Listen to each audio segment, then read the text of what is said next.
my admissions essay, I'm going to tell all of you at Harvard why I'm going to make an amazing lawyer. Last Tuesday, we talked about My Cousin Vinny as the ultimate legal fish out of water comedy. This week, we're talking about a film with many similar elements. From a decade later, Legally Blonde, starring Reese Witherspoon as Elle Woods, a sorority girl who's fine majoring in fashion and hanging out with her Delta Nu sisters, until her douchebag Nepo baby boyfriend dumps her, saying she's not a serious person and he can't marry her if he's going to become the next senator of Florida. I'm going to say he'd be the Republican senator from Florida. Well, yeah, but I mean, without this man's sperm, the child in question wouldn't exist. Now you're thinking like a lawyer.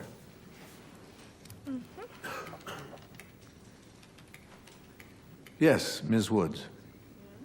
Although Mr. Huntington makes an excellent point, I have to wonder if the defendant kept a thorough record of every sperm emission made throughout his life.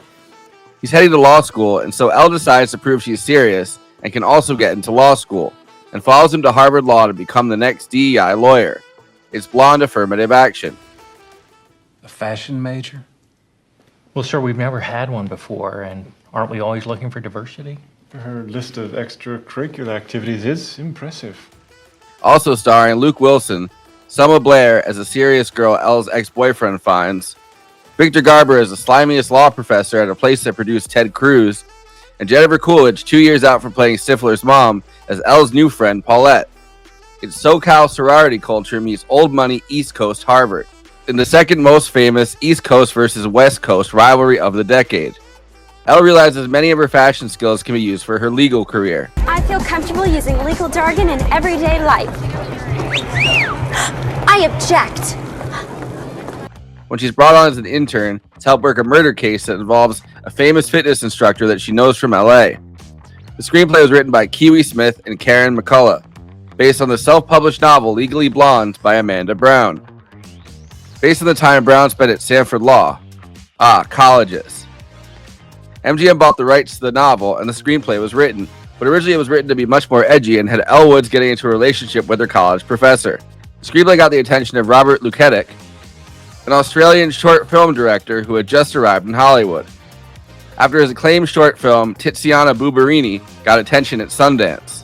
Hilariously, MGM had bought Legally Blonde thinking it would be their American Pie. They didn't expect it to be a more feminist story about self-acceptance.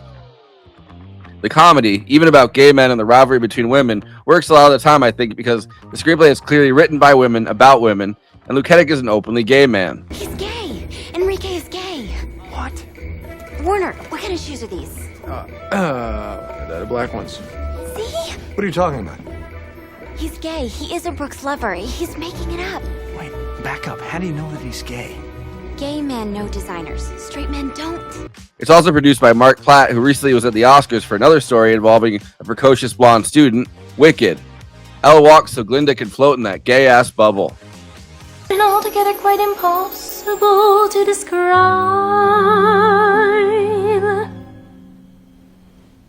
Blonde. Reese Witherspoon started acting as a teenager in Cruel Intentions and starred as Tracy Flick in Election 2 years before Legally Blonde in 1999. Along with the new actor Chris Klein, who would also star in American Pie that year after being discovered by Alexander Payne for Election. But Legally Blonde is the role Reese Witherspoon is most known for.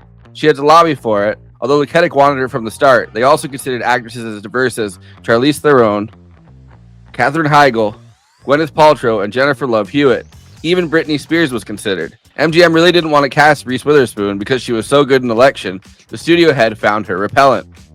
Witherspoon has 40 different hairstyles in Legally Blonde, calling it the hair that ate Hollywood. For $18 million, Legally Blonde brought in $142 million at the box office and became a franchise with multiple sequels and a musical. It's not as beloved by lawyers as our other movies because they point out a law student cannot practice law in Massachusetts courts, but has inspired many women to go to law school. Chetney, why is it that Tracy Marcinko's curls were ruined when she got hosed down? Because they got wet? Exactly. Because isn't it the first cardinal rule of perm maintenance that you're forbidden to wet your hair for at least 24 hours after getting a perm, at the risk of deactivating the ammonium thioglycolate?